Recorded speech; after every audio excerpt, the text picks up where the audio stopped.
Hello, listeners, and welcome back to the Soft Planting Podcast, a gentle space for self-discovery. We're your hosts, Rafaela and Eric.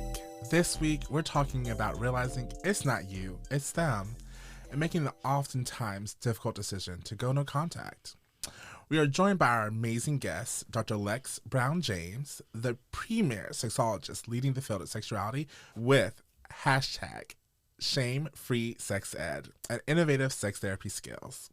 As an ASECT certified sexuality educator and supervisor, Dr. Lexx provides education and therapy from womb to tomb through her practice, the Institute for Sexuality and Intimacy, LLC. She's a multiple-time Amazon bestseller and creator of Dr. Lexx's Relationship Tune-Up Cards and the Black Girl's Guide to Couples Intimacy. It has been featured in Essence, The New York Times, Scary Mommy, NPR, multiple other news outlets, Vice, BuzzFeed, and multiple journals, publications, and books. Welcome, Dr. Lexx. Oh, thank you. It's always so odd hearing about yourself, but I appreciate you reading all of that. Especially when you have done so many dope things. Mm-hmm. You have to let the people know. Exactly. Well, to start us off for the episode this week, I have my Eric's Inquiry. And so we'd love to hear for y'all, when you think about no contact, how have you maybe seen that represented and played out in movies or TV show? I'll start. So I was like racking my head. I have one example from Degrassi. I was like, oh, I don't think that quite fits. But for me, I was thinking more, and I was like, Matilda. Right? Because if we remember, Matilda's parents were Something else. They were something else. Not the best. And, you know, the whole point of the story is that she ends up living with Miss Honey, right? Like someone who actually cares for her, that's there to support her and love her. And like looking back and kind of processing, you know, this week's episode, I was like, oh, wow, that's a really like solid example of someone, even at that young of age, recognizing, wow, these people aren't maybe not the best thing for me, and I need to choose for myself what I want, and then having someone there to support them in that, I thought was like a really cool example. Mm-hmm. I was actually thinking about, and it took me a minute, so I'm glad you went first. This Is Us. Ooh. So hashtag spoilers if you haven't seen all of the seasons yet. But Randall and his brother Kevin, they went no contact for a while. And when we think about no contact, knowing that it can be permanent or temporary, and I think people only think about the permanence. But Randall was like, nah, bro, I wasn't cool. I don't want to talk to you. Like, don't hit me up. Rock out with your life. I'm good. For quite a while, until he went through some like healing stuff, until he went through a journey, until he was ready to have that conversation with him. Yeah. First of all, I love that show. Ooh, I haven't seen all seasons, but the episodes that I did watch multiple times, bawling. Well, I started reading Black Cake this month for our book club, and it does go into one of the main characters, the sister, decision to go no contact with her family. So no spoiler alert. Also, I haven't finished, so I don't really know what happens and why all that happened. So, but that's an example that I'm thinking of that's coming up recently. Nice. Yeah, I think that just also speaks to how this is something that feels like it's getting more and more common too, right? But thank y'all for sharing that. All really great examples. So I love that you bring in the book too. Yes, we love the book adage. We love a plug. Yes, so join we the do love book a club plug. if yes. you have not. Let them know, Rafaela. all my avid readers. Yes, where can they find that book club? At healingexchange.com/book club. Okay, beautiful. We love it. So, just to get us started, Dr. Lexx, would love for you to maybe share like your experience, your background in this work, and like why you think this conversation is important. Oh, absolutely. So I will say that I am the coolest nerd you will ever meet. My background, technically, my bachelor's is in physics, pre-med with a minor in math. And I went on to become a therapist, and specifically a sex therapist after that. And I'm a little bit different. So I'm a licensed marriage and family therapist. So shout out to all my social workers and clinicians and whatnot, but that ain't me. Uh, I come from a systems perspective. So I see every individual, and this is where I get to use my physics as a constellation. And so if you are the star and supposedly the center of your constellation, I look at people relative to where you are. How close, how far, are they taking energy? Are they giving energy? And so when we talk about cutoffs, we actually have a model that talks about cutoffs. It's Bowen's model if you want to get all in the nitty gritty, but it talks about what we're doing to cut off. And it really looks at it as a tool that could be healthy, but it can also be a tool that's being used to be avoidant. So in all of my work, in all of the therapy sessions I've ever done, I look at what are the cutoffs in your family? Who don't talk to who? What happened? Right? Why are you cutting off your best friend? And we see this every year. So we're just in March. And look, I'm not gonna hold you. It felt like it was January 365th because I don't think the year ended. So we were at like, December 51st for a while there. But you always see it. No new friends or I'm leaving people behind. Those are all forms of cutoffs. Those are people saying I don't really bang with this person anymore. And I'm cutting them out of my life. So we see it all the time in a myriad of different ways. I love that you mentioned the constellation because it made me think of eco maps and how you get to identify through different images and lines and things like that speak to the relationship that you have with that person. So if you decide like a really dark line means it's very tense, or a squiggly line means it's confusing or some type of conflict. And so I'm not sure if you know, but we do offer worksheets with each of our episodes. So I'm thinking that maybe helping people create their own constellation or eco map could be really helpful. All right, make a note of it.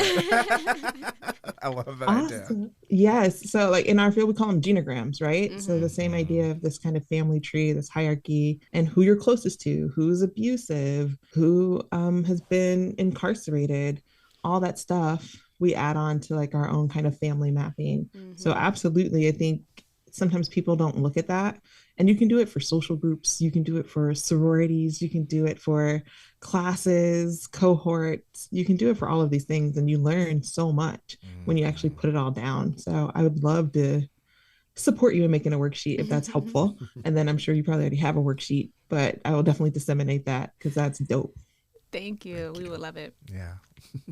So from here, I want us to also then do some ground setting. I think it's always really important to really establish what it is that we're talking about. And so what does it mean when we say no contact?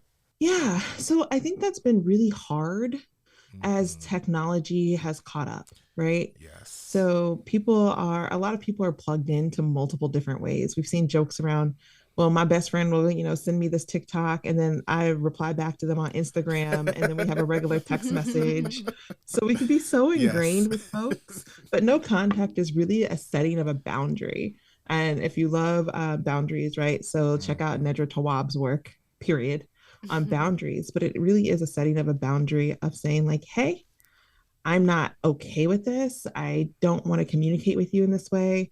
I had one person tell me that in the movie theater of my life, I am not sure I want you in the front row watching the movie with me. I'm considering if I want you in the movie theater at all.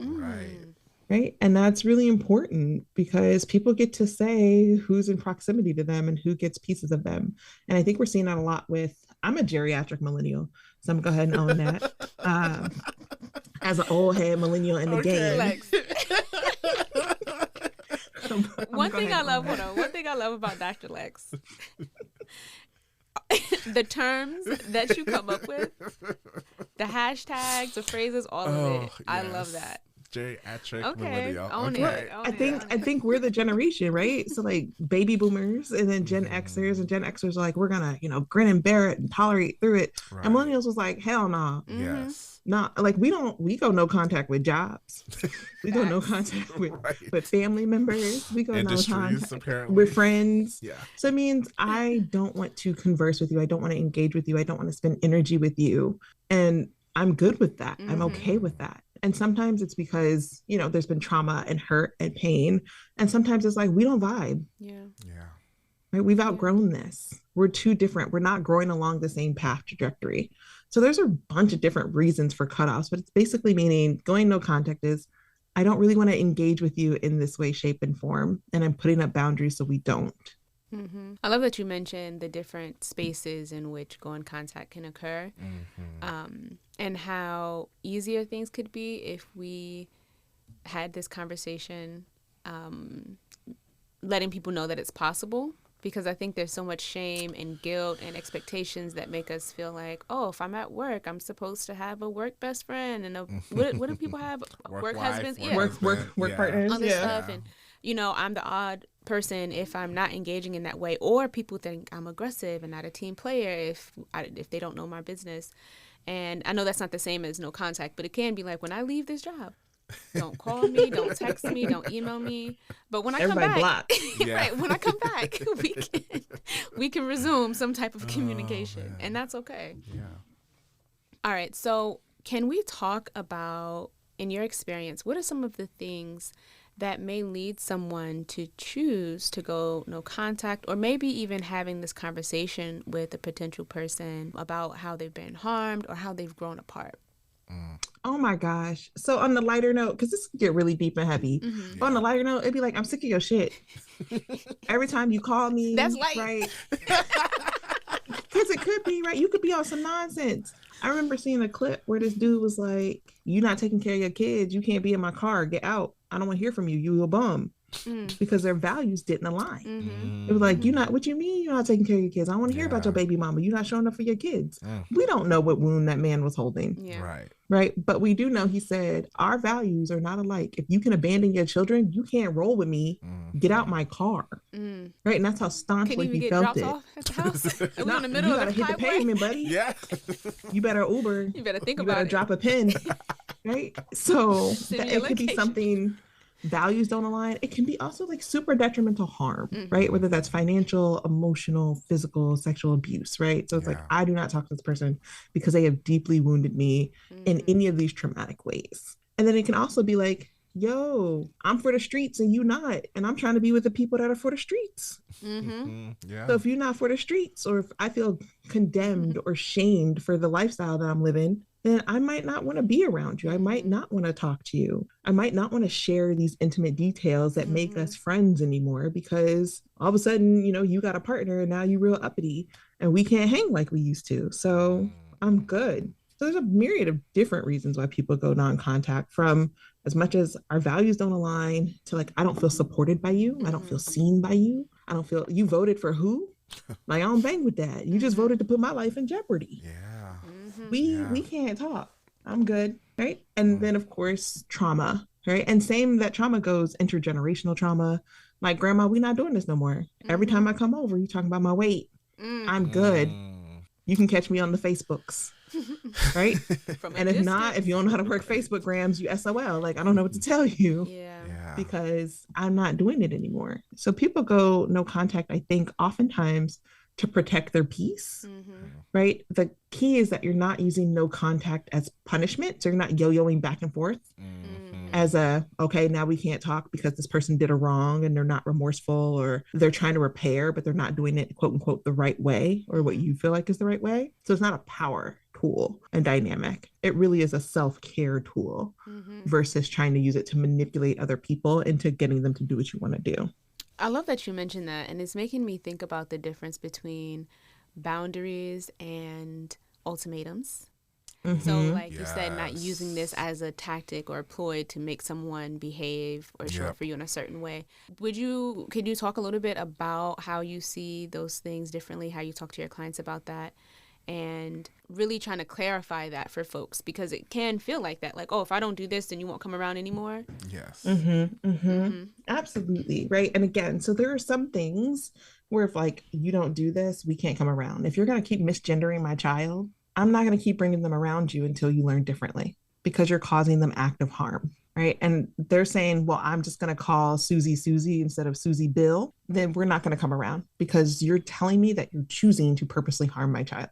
Now, if grandma be like, Susie, I mean Bill, right, and is showing a dedicated effort to behavior change, that's different than that ultimatum, right? Every time you mess up, I'm not going to come around. That's different, because they're trying. You're seeing a behavior change. The boundaries invite you to say, like, I still want a relationship with you. Here's what I can't tolerate.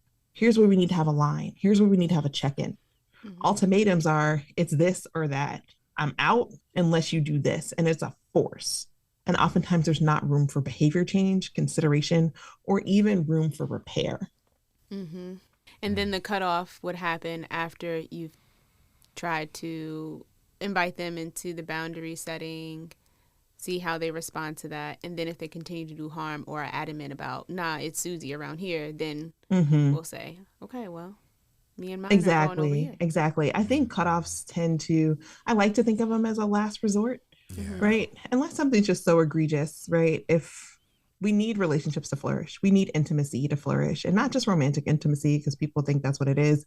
No, I mean, being able to trust people, be vulnerable without being judged and living shame-free. That's intimacy. You can have that with friends. You can have that with coworkers. You can have that with family. It's not just romantic partnerships. So if I can trust you with some vulnerability, and you can mess up, and maybe I need to reel in my trust a little bit to see if you're trustworthy again. But in a boundary, I'm giving you a chance to earn that trust back because you're going to show me that you respect my boundaries. Right? If you're continuously disrespectful and showing me that you don't respect my boundaries, I don't need to give you energy or an opportunity to cross my boundaries. So I can pull that all off the table. You don't got to worry about me. Clearly, you don't do this well. I'm going to go ahead and alleviate you of trying to do it well. I'm out. I love that reminder of boundaries being an invitation to potential connection or strengthening connection, however you want to look at it. Yeah, I'm thinking of, I don't know if I was in class or something, my brain sometimes, but I think we were watching a video or something and someone was sharing some boundary setting with the other person. And what I love, we had a conversation about like, this didn't feel like an ultimatum because, right, it was very much so like, I can only control myself and you can only control yourself. And so if you made the decision to continue to do this behavior, that is a result of me then stepping away. Right? Like I'm literally telling you, if you do this, it's not that I'm like trying to punish you or anything like that. It is just a clear fact that if you continue this behavior, this is going to be the result, right? And you then can make that decision for yourself of what you want to do with that. But no, again, right? Like I will protect myself. I will give myself that self-care to choose me in this situation. Exactly. And I think that's the difference, right? So people sometimes think that boundaries are rules. Rules are things you expect other people to obey. Yes. Boundaries are what you're going to do. It doesn't matter what you do out there. I am telling you, for me, I am going to shift away from you, cut you off, not talk to you, not engage with you after 6 o'clock, not talk to you when you're drunk or high.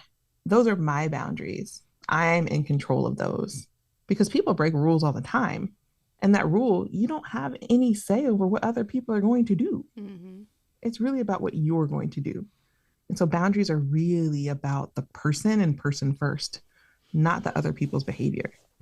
Yeah, and that's where all the power lies too when we're looking at being autonomous, feeling empowered, and doing what's best for yourself. Because then you know, all right, I have some hope here that maybe this person can show up for me in this way, but if not, this is how I'm going to move to protect myself and to care for myself. But I also think that's why it makes it so hard to set boundaries and to enforce these things, because it can be so disappointing when we say, here's how to love me, here's how to show up for me, here's how to make me feel safe, and they don't do that. Sometimes we don't want to learn that. We don't want to find out the answer to that question. And so we hesitate, or we say, I'm just like, well, at least I know what to expect. And I think that comes from our parents, right? And grandparents. So that generation that was just grin and bear it. And look, I grew up in the Black Bible Belt South. All right. So as a recovering Baptist, right, we didn't know that as little people, we could have boundaries. Right. What? They told me I didn't have nerves. I didn't have anything. What do you mean? Right. No. Seen and not heard. Yeah. You didn't say much. You stayed out of grown folks' business. So what do you mean I could have a boundary? You couldn't say no. And we know now, like, that our generation is raising children differently and engaging with children differently. But to become an adult and be like, oh, wait, I don't have to tolerate something I don't like. I don't have to tolerate something that makes me feel small or insignificant or unimportant. I can choose not to talk to you and not get in trouble. Right? Because you couldn't walk in the house without speaking. Right. Right. Right. And we know that because everybody has what is it, the strange uncle or whatever. You still had to speak to the strange uncle at the barbecue. Everybody. Because uncle was at the barbecue and was grown. Versus I don't actually have to engage with them. I can make that decision. Yeah. So I think we had to do a lot of permission giving and understanding that we could set these things up, and that also we can go no contact, and we can also ask people who care about us to go no contact. So please don't share this with my mama. Right? Don't send videos of my kids to such and such. Don't share this, right? If you do share this, I'm going to reduce your access to me because I can't trust you with this information. So I love that you bring that up because, you know, one thing that I'm curious about too is how do we work to maintain those other relationships when someone within that unit is the person that's being, you know, enforced the no contact. So say it is like, you know, I'm not talking to mom anymore. Dad's still there. Brothers, sisters, siblings are still there. And you have a relationship with them. Like, how do you navigate that? What does that look like? Oh, personally, because I have this in my family, not my parents. But I can definitely share. So I have a twin. I am the sister of Alex. And so my twin is Alex. And for a while, we were very much no contact. And with that being said, I would tell my parents, like, hey, we're going to be in the same house. We can be cordial.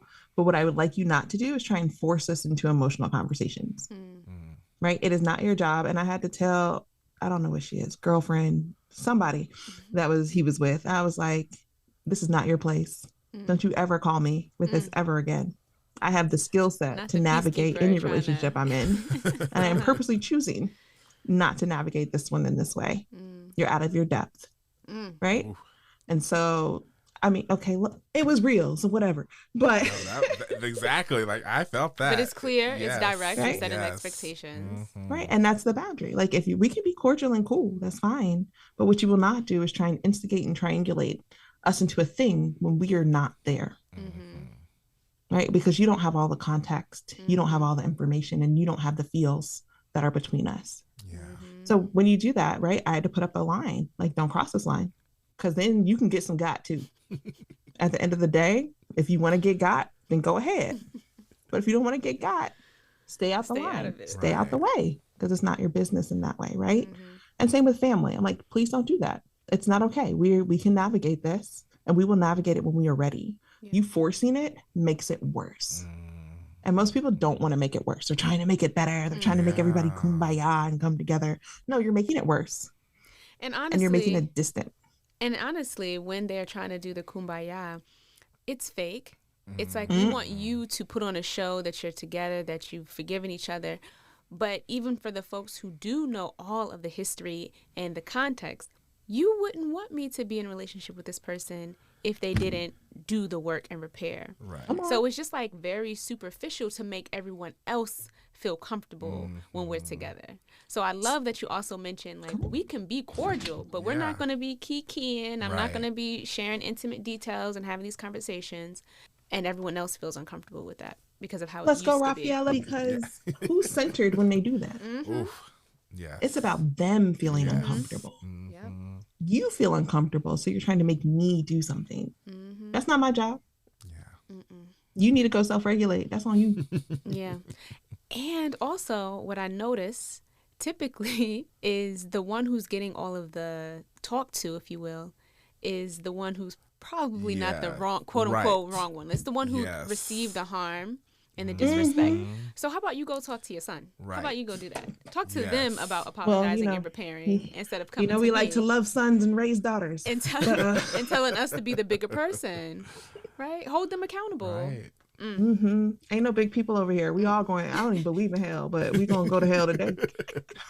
I think the other thing that's coming up for me too is this idea of, like, if this was any other relationship that wasn't a familial one, we wouldn't have it. You know, if that's a friend or a partner or what have you, they, you know, people would be like, oh, you shouldn't put up with that. Oh, da-da-da-da. But in the moment it's a family member, there's this constant idea and attachment to blood is thicker than water. And what does that even mean? First off, the whole thing is the truth.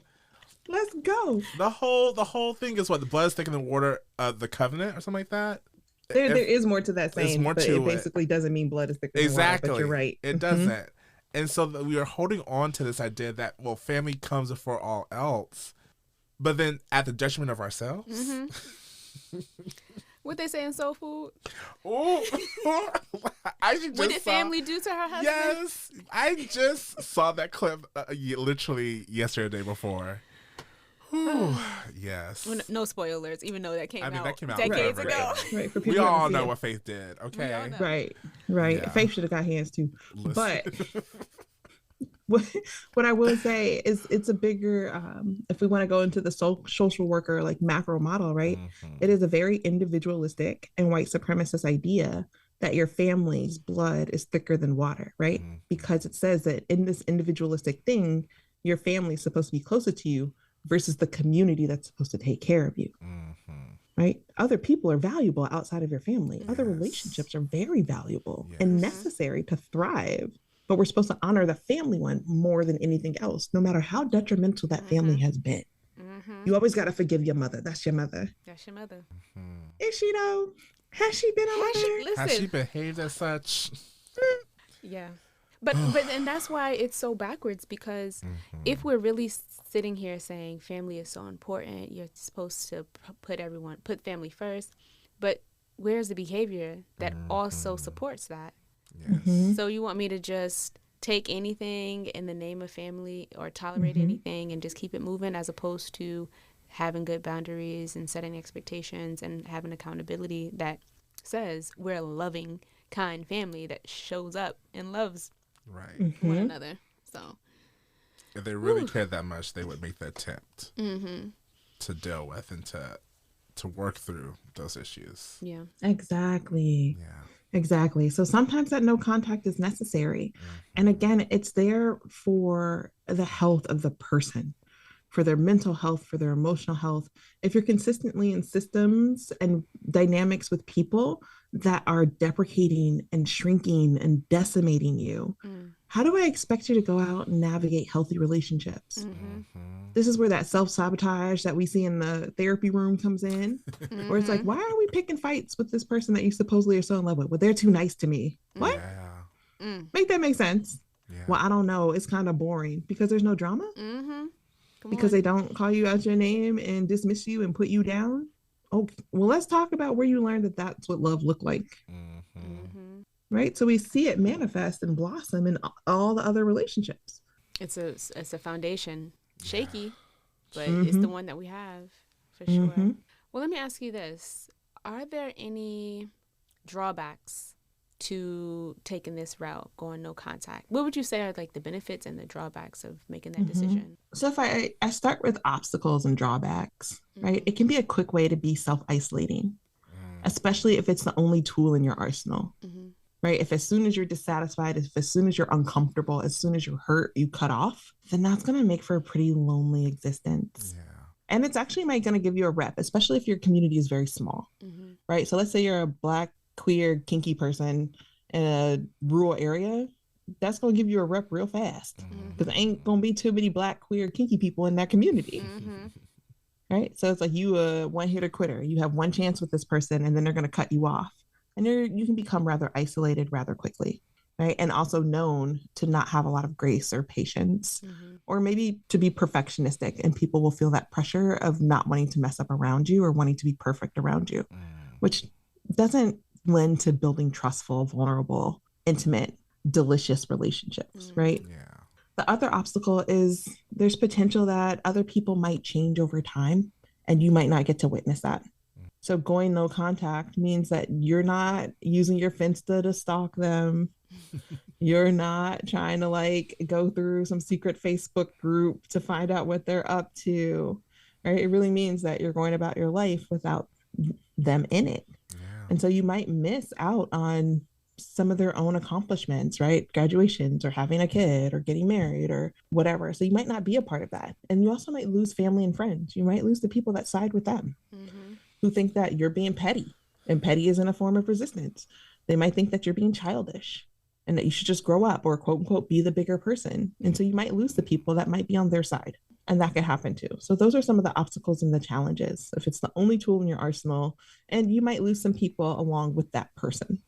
Some benefits of going no contact is that You don't have to talk to these people that are hurting you, that refuse to stop hurting you. You don't have to engage with those type of aggressions, insults, microaggressions, whatever you want to call them, trauma, abuse. You don't have to deal with it. The other thing is that you're going to start practicing better self-care because you've put up boundaries, you've given people chances, but now you know there's a model. You're like, oh, nobody else can treat me this way. So not just this person I cut off, but going forward, when I go on this Tinder, Grinder, whatever date, hey, I know that for me, this is not okay. And now you can let other people know that this is not okay. So they have a chance to build something real with you. And if you're interested in building something real and intimate, and again, delicious with someone, you're already giving them a blueprint on how to do that with you and letting them choose to do that. And that can be so integral in building lasting, caring relationships.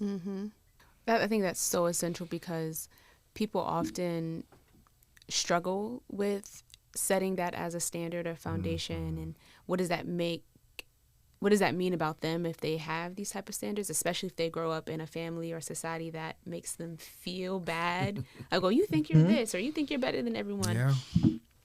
And so they may learn to tolerate behavior that actually harms them. And so I really love being able to look at not only the benefits of prioritizing oneself and your wellness, but having more insight on how to actually do this and how, how it can look. Because I think ultimately,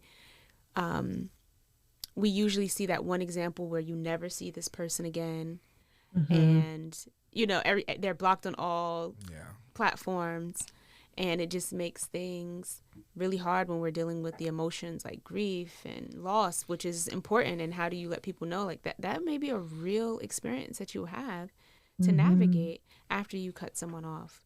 I think that's so true. And I don't think we get to see the grief part, right? The fact that you miss that person or you miss that interaction with them. We don't see that on TV. We don't see that in books often. It's just like, oh, I cut them off and I'm going about my business because I'm a badass boss. So it's like, no, like it hurts. It hurts to lose people that you hoped to be close with. I think even in my own journey with my own grief, that I miss the person and I'm sad about the person I hope that they would become. Right. There's not time for them to become the person that I hoped they would in a relationship that I hoped we could have. And letting go of that has been super hard and super sad because I had this hope. And now that hope is gone because we won't be able to have that.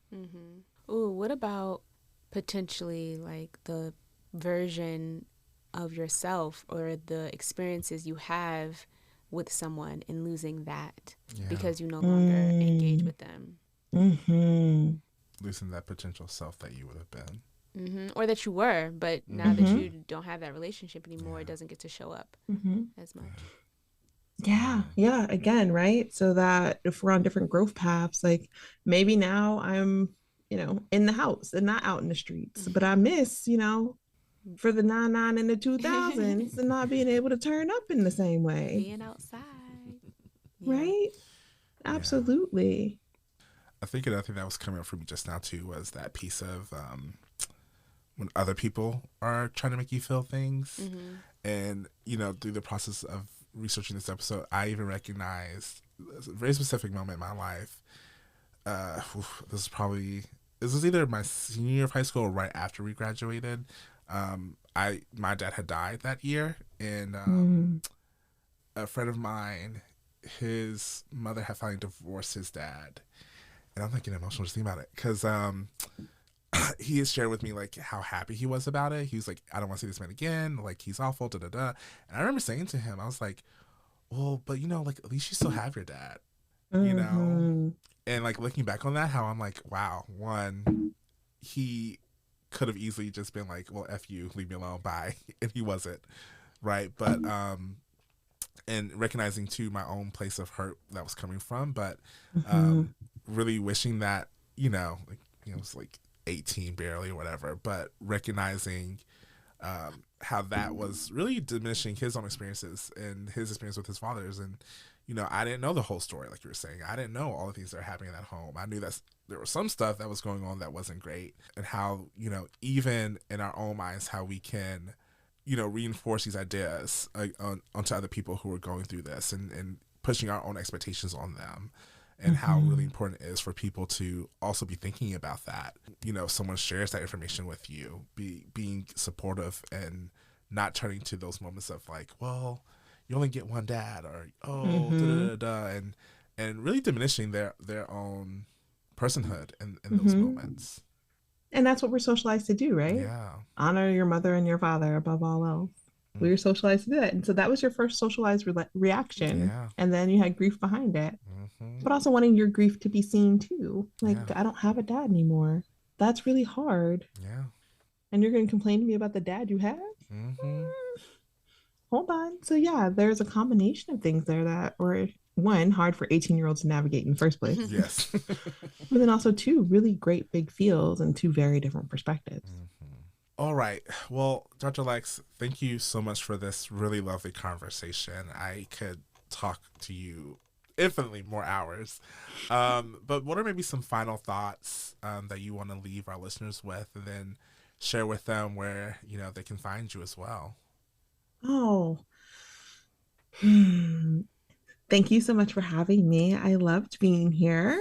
And it's not something I get to talk about a lot as a couples clinician, as a sex positive parent. We don't get to talk about cutoffs a lot, and they happen. So I think the lasting thought would be that cutoffs don't have to be permanent. They can.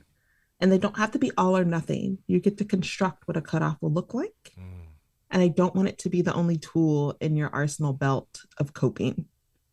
It can be one tool. It's not the only tool. I actually, before we let you go, you mentioned, or you encourage people to have more things in their toolbox when it comes to this. So I'm just really curious on what are some of the things you're talking about. So in that toolbox, when we're talking about navigating relationships, especially when we've been hurt, one, I want you to realize when it's hurt, right? Sometimes we laugh it off. Sometimes we replay it in our head. It comes up in the shower when you're cleaning, and it really kind of gets stuck in your crawl. And when it gets stuck in your crawl, that's something that needs to be processed with another person. So take it to your friend, take it to your bestie first, do a self-check, be like, am I wilding? And then take it to the person, because maybe they didn't mean it like that, but that was the impact. Right? And say like, hey, when you said this, is this what you meant? Because that's what I heard. And they can be like, nah, what? I don't even remember saying that. What are you talking about? Tell me more. And so people who lean in with curiosity versus leaning in with defense are people that you have opportunity to grow with. What you mean I said that? I ain't say that. Who said that? Right? A little bit different. You tripping. Because they're leading with defensiveness. Versus where'd you get that from? Tell me more. Where were we? Oh, okay. So check-in. Self-reflection is check-in. You don't have to live with pain. I don't think, like, again, recovering Baptist, that whoever created you put you on this planet so you could purposely suffer forever, especially if you believe in a creator that is supposed to love you undeniably without fault. Why would they want you to suffer through everything? That never made sense. So whatever you believe, you're not meant to be here to suffer. Pleasure is your right. The other thing I love to have for people when they're dealing with like things that have harmed them before they lead to cut off, what are your boundaries and are they clear? Does somebody know, like, you can't joke about this with me? I don't like it. You can't joke about my fupa. You can't joke about my hair. I'm sensitive about my ish. I need you to not do that. If you continue to do this, I will do this. And that's a boundary. So you can choose to stop doing that or not. But I'm telling you, if you choose to continue on, this is what I will do. Remove myself, stop talking to you, et cetera, et cetera. I do this with people like in my own family. Like, if you continue to talk to me in this manner, I'm going to hang up the phone. And I will not answer it for at least 24 hours from you. Right? And that is my boundary. So people know, don't start talking out the side of your neck.